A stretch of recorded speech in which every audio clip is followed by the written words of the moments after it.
Hello everyone, welcome back to another video. I'm really sorry for being gone for so long, but I will be trying to upload on a consistent basis, although I do apologize in advance if I'm unable to do so. Today I'm going to be starting one of my own fan fictions as a podfic, very irregular update, so please don't come after me in the comments if you're looking for the next chapter and it isn't there. Anyway, today I'm going to be starting a My Hero Academia podfic called I Want My Kacchan Back, and this will be chapter 1, Not My Kacchan. Alright, and let's jump in. Not everyone is created equal. This is a truth I learned the hard way at the young age of 4, when I went to find out what my quirk was and learned I wouldn't get one. Ever since, all people did was apologize to me. Well, the ones who weren't relentlessly bullying me and beating me up.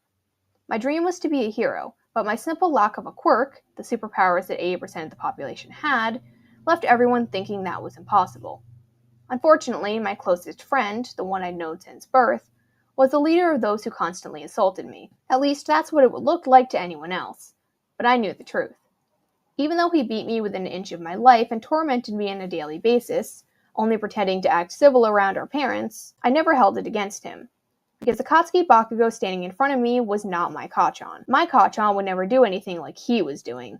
I finally realized that after a particularly bad day in first grade, and things were never the same. I still trailed after him, of course, and the beatings only got worse. But I couldn't stop.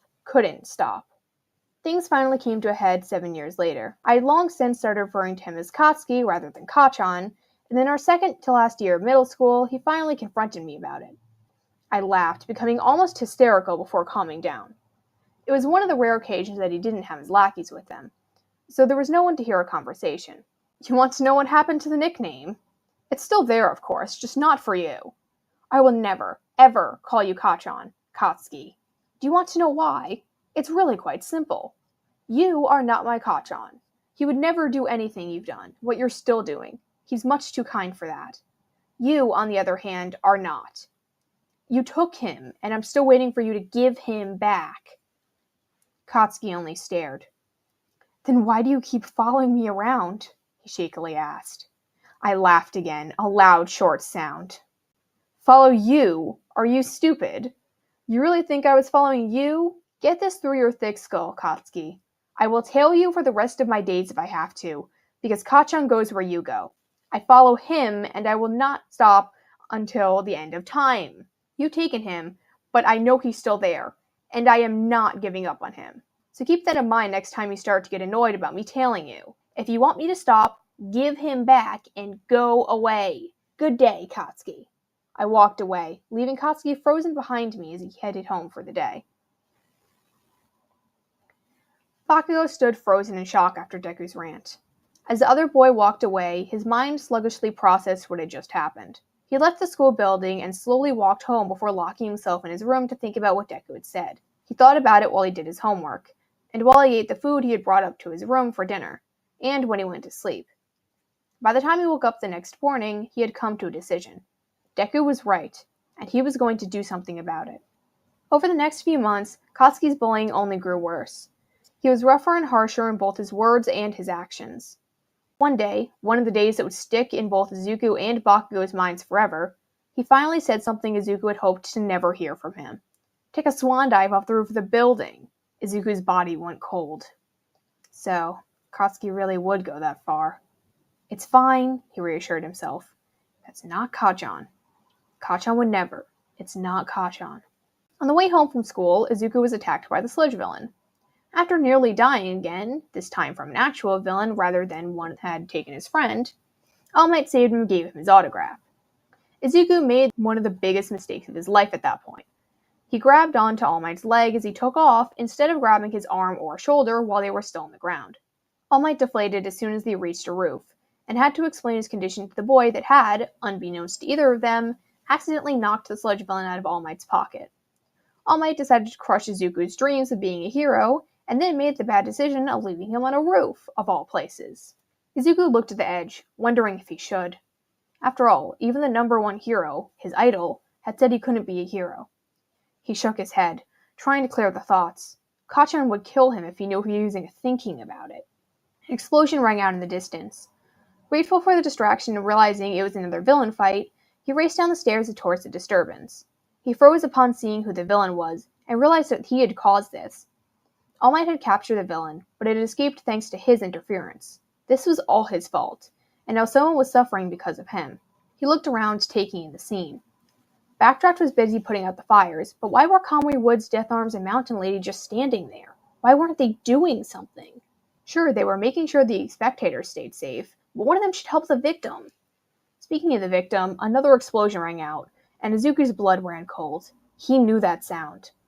Slipping to the front of the crowd to get a better look, his fears were confirmed when he saw Katsuki trapped in the villain's grasp. As soon as he saw Katsuki's face, his body moved without his consent, and he started running towards the villain.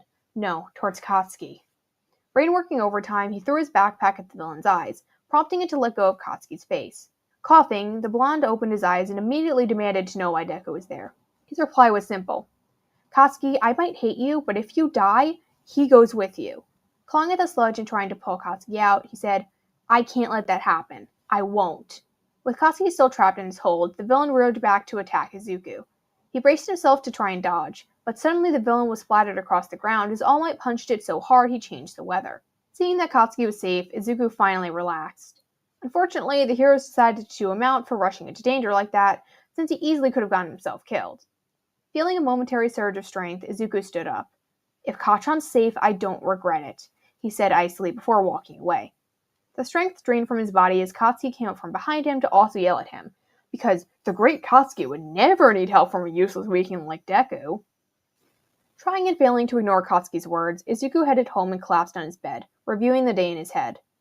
The bullying had reached an all-time high, and Katsuki had suicide-baited him of all things. All Might was in a severely weakened state most of the time and had told him he couldn't be a hero, and he had thought about actually jumping.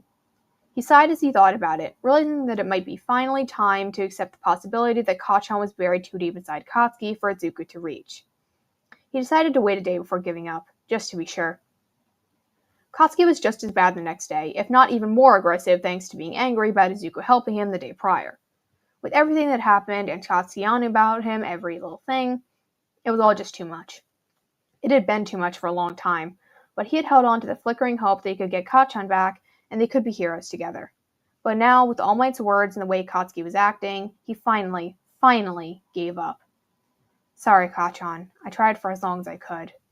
It was time to do something he wanted to do for a while. Bakugo walked out of the school building, scowling. His lackeys had left early, so he was walking home alone. Not that he needed anyone to walk with. As he walked, he thought about the past few months. After the confrontation with Deku, he realized that the only way to stop all of this was to separate himself into two sides, Kacchan and Katsuki. So far it was mostly working. They weren't fully separated yet, but that came with a side effect he didn't think about. Even though they were still somewhat merged, the fact that Kacchan was pulling back to try and separate the two meant that Katsuki was still mostly in control of his body, and had actually grown harsher since as the process continued, he was less and less tempered by Kacchan. That meant that Katsuki's bullying had reached an all-time high, and he had actually suicide-baited Deku multiple times, something that he'd absolutely horrified Kacchan, but he didn't have enough control to stop it. Bakugo was interrupted when he noticed a figure standing on the roof of the school. Looking closer, the two sides of himself had very different reactions. Katsuki laughed gleefully, still in control of his body, while Kacchan was absolutely horrified but couldn't do anything. His panic only grew as the figure stepped off the edge and started falling.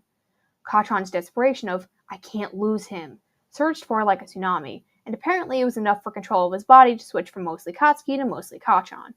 Suddenly he was running forward, frantically coming up with a plan. For this to work, he would need time and control this perfectly. When Deku was the right size away and close to the ground, Bakugo let loose a medium-sized, very controlled explosion.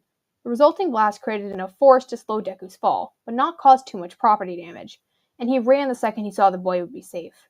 After all, Katsuki was still partially in control, and even if he wasn't, Kacchan couldn't face him quite yet.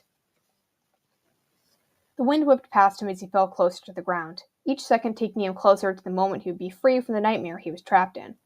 Izuku thought about his backpack left on the roof, with the notes to his mom and Kacchan tucked inside.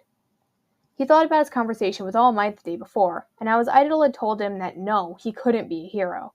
He thought about how he had failed to get Kacchan back, even after 8 years of trying. Yes, it was finally time to give up. He had failed, and Katsuki had won. A second later, a large sound rang out beneath him. He knew that sound. He'd heard it almost every day for 10 whole years. That was Bakugo's quirk. Time seemed to slow down as he felt himself be pushed upwards, the explosion stopping his fall.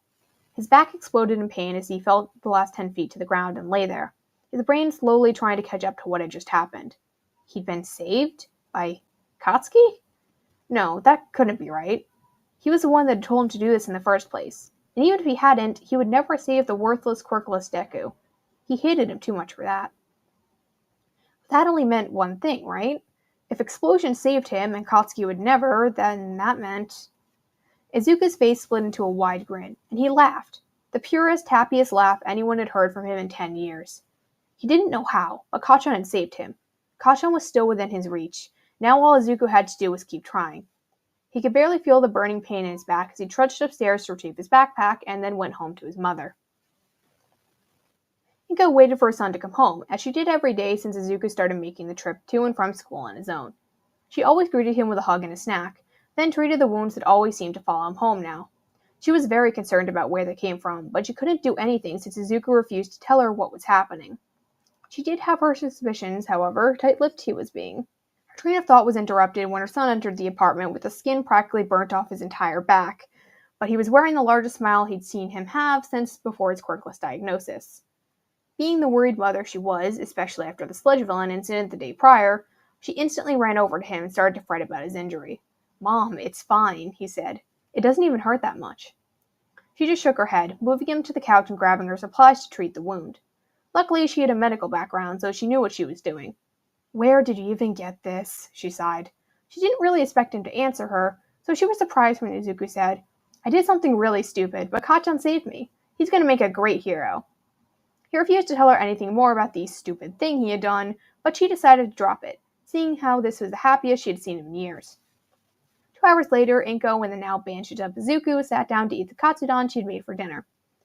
After seeing how happy Izuku was coming home, she decided to make his favorite food instead of the chicken and rice she had originally planned to make that night. She knew she had made the correct decision when her son shot her a blinding smile and thanked her for the delicious meal. A few days later, Izuku was heading home from school when All Might landed in front of him. Startled, he yelped as the hero deflated and approached him. "I'm glad I finally managed to find you, young Midoriya. I meant to talk to you again after you saved that boy a few days ago, but I couldn't find you after I finished with the reporters." Gathering his courage, Izuku asked what the hero wanted, and was shocked by the answer. "After watching you save your friend, I believe I was wrong about what I said on the roof, and wish to apologize for it. I said what I did because not everyone has the heart of a hero the way you do. Most people wouldn't have the conviction and drive it would take to become a quirkless hero. But you are different. Even without a quirk, you rushed in to save young Bakugo. Every true hero's origin story has one thing in common. Their body moved on its own to save someone. I can say with 100% certainty that you saved that boy. I may have delivered the final blow, but I was at my limit. Seeing you act inspired me to go plus ultra and surpass that limit." You think I can be a hero without a quirk?" Izuku stammered, hardly believing what he was hearing. All Might, the #1 hero, really believed he could do it? "Yes, I do. Now, on to the other reason I'm here. Though I believe you could be a quirkless hero, it would be much more difficult than if you had a quirk. I wish to give you aid in that matter, as I believe you are the perfect person to become my successor." All Might then proceeded to explain how we wanted to pass his quirk to Izuku, the person who had a true hero's heart and conviction to act on it despite seemingly lacking the ability to do so. "You would be an excellent quirkless hero, but you would be able to go farther and take on more dangerous threats with this power. Will you agree to take it?" The next morning, Izuku met All Might at Dagoba Beach. "Before you receive this power, you must train your body to be able to handle it. This quirk is dangerous and must be inherited by someone with a strong body as well as the strength of spirit you already possess. You have 10 months to get you ready for the UA entrance exam. In that time, you must build up your body by cleaning this entire beach." Alright everyone, and that is going to be chapter 1 of the fic I Want My Kacchan Back. Hopefully I get the next chapter fully completed and connected to the beginning sometime soon. I don't know when that's going to be, but hopefully that does happen soon so I can podfic the next chapter for you guys. I have a lot written for this fic. It's just not all connected. So yeah, hopefully that happens soon, and I will see you next time. Have a great day, everyone.